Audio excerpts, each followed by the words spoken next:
Balik lagi di Barsilis Channel. Halo guys, balik lagi di Barsilizon Channel bersama saya Dinski dan saya Aldo. Bukan Barsilizon namanya kalau kita nggak ngebahas sesuatu yang creepy-creepy, yang Horor, yang tentunya membuat bulu kuduk kita merinding.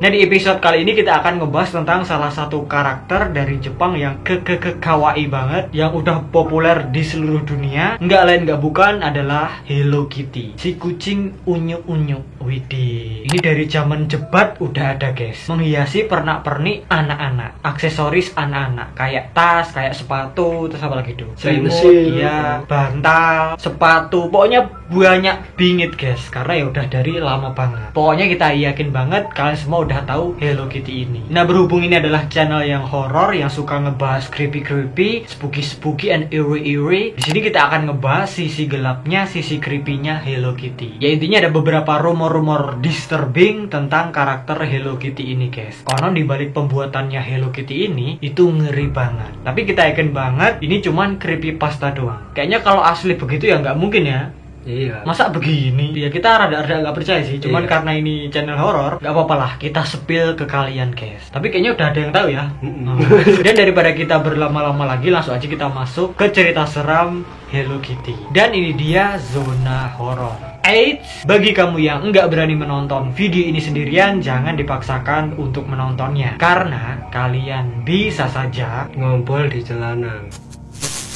Desas-desus asal-usul Hello Kitty. Nah, jadi di sini ada sebuah cerita tentang asal-usulnya Hello Kitty yang itu creepy and disturbing, guys. Tapi kita yakin banget sih ini cuman sekedar urban legend, sekedar creepypasta, sekedar mitos doang. Nah, usut dikisahkan pada tahun 1970 ada seorang emak yang punya anak. Anaknya cewek, usianya 14 tahun. Nah, si anaknya ini menderita kanker mulut, guys. Nah, konon saking parahnya, si dokter pun bilang kalau penyakitnya itu udah susah untuk disembuhin. Si dokter pun juga udah berusaha semaksimal mungkin, tapi tetap aja nggak bisa guys. Kondisi si anak nggak kunjung membaik. Kayak di sinetron, kita udah berusaha semaksimal mungkin, tapi udah dalani. Nah, usut karena si ibunya ini sangat menyayangi anaknya, si ibunya ini mengunjungi setiap gereja yang ada, berdoa kepada Tuhan agar penyakit anaknya itu diangkat. Tapi ya walaupun si ibunya ini udah mempeng berdoa, udah berdoa terus, tetap aja guys, si anaknya itu nggak sembuh-sembuh. Udah dibawa ke rumah sakit, udah diperiksakan kemana-mana, berdoa terus,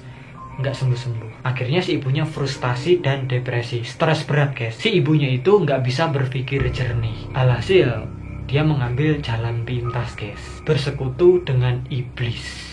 Nah, usut akhirnya si ibu melakukan perjanjian dengan iblis. Si iblis pun menyanggupi permintaan si ibu untuk menyembuhkan anaknya. Nah, setelah melakukan perjanjian dengan iblis, anaknya itu sembuh. Tapi si ibu itu dikasih syarat. Ya no, ibarat kita jual beli.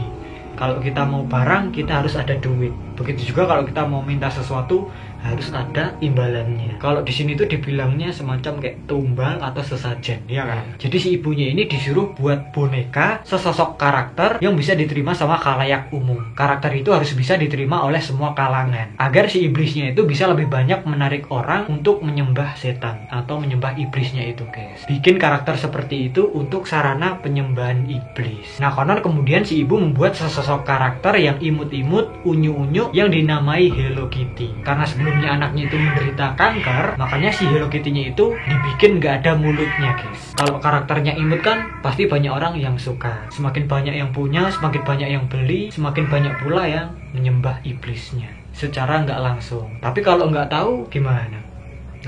Nah, usut setelah karakternya itu beredar, banyak orang yang suka, banyak orang yang minat.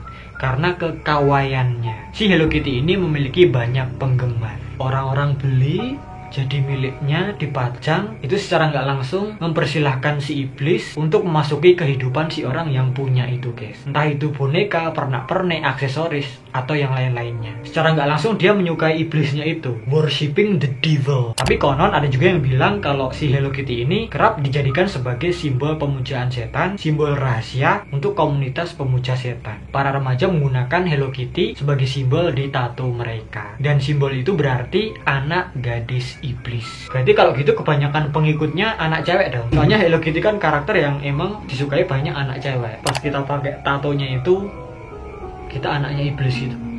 sekutu gitu ya. Iya, itu secara nggak langsung memuja setan gitu. Oh. Jadi yang pakai itu merupakan kelompok komunitas pemuja setan. Sorry guys, kata guys, jangan dicium Hello Kitty. Agak gimana gitu ya, terlalu gimana gitu. Rumor itu hanyalah hoax belaka. H-O-A-X, hoax. Gedabrus double, dibuat-buat doang, kayak tok. Intinya nggak ada bukti yang menyebutkan keterkaitan Hello Kitty dengan sosok gadis, anak gadis yang menderita penyakit kanker mulut atau bahkan dengan iblis. Nah, ternyata rumornya itu pertama kali beredar di tahun 2008 via email dalam bahasa Spanyol, habla Espanyol. Como te llamas? Jadi ternyata selain itu ada mitos lagi tuh tentang asal-usul karakter Hello Kitty. Jadi konon karakter Hello Kitty ini dibuat untuk kampanye dalam rangka merebut dukungan publik untuk pembangkit listrik tenaga nuklir yang kontroversial di Jepang. Jadi karakter Hello Kitty ini dibuat untuk membiasakan orang dengan tampilan mutan akibat nuklir, guys. Jadi ceritanya si Hello Kitty ini nggak ada mulutnya karena kena radiasinya nuklir gitu loh. Kena paparannya nuklir. Tapi again itu cuma sekedar mitos aja, guys. Nggak bener yang seperti itu. Nah, kenapa kok si Hello Kitty ini nggak ada mulutnya? Itu karena ya emang dibuat begitu, guys. Si pembuatnya itu bilang kalau si Hello Kitty ini berbicara lewat hatinya. Dia berbicara dengan hatinya. Jadi misalkan kalau kalian punya boneka Hello Kitty, kalau kalian senang, si Hello Kitty-nya juga akan senang. Kalau kalian sedih, si Hello Kitty-nya juga sedih. Kalau kalian marah, si Hello Kitty-nya juga akan marah. Menyesuaikan mood kalian, guys. Dan si Hello Kitty ini nggak terikat pada bahasa tertentu. Apalagi si Hello Kitty ini asalnya dari Jepang. Yang di Jepang itu ya emang ada budaya kawaii, guys. Menggemaskan, lucu, imut-imut, unyu-unyu. Kan selain Hello Kitty banyak banget juga karakter-karakter yang imut-imut. Kayak apa dong? Contohnya. Pikachu. Ya, terus Doraemon. Pororo Korea. Dan faktanya karakter Hello Kitty ini dibuat oleh seseorang yang bernama Yuko Shimizu di tahun 74. Jadi si Hello Kitty ini debut di tahun 1974, pertama kali muncul di dompet kecil, guys. Dompet yang ada gambar Hello Kitty-nya. Namanya Pucci Purse. Pucci Purse. Kalau nggak salah dulu itu harganya 240 yen. Dan setelah debutnya itu, si Hello Kitty ini terkenal banget, populer di seluruh dunia, guys. Tapi kita yakin banget semua orang yang ada di dunia ini tahu lah Hello Kitty. Ya sih. Soalnya si Hello Kitty ini ada di mana-mana, everywhere, guys. Pendapatan dari Hello Kitty ini nggak main-main. Kalau nggak salah itu udah ngejual sampai 80 billion. Billion itu berapa? Triliun. 80 triliun, guys. US dollar kalau nggak salah.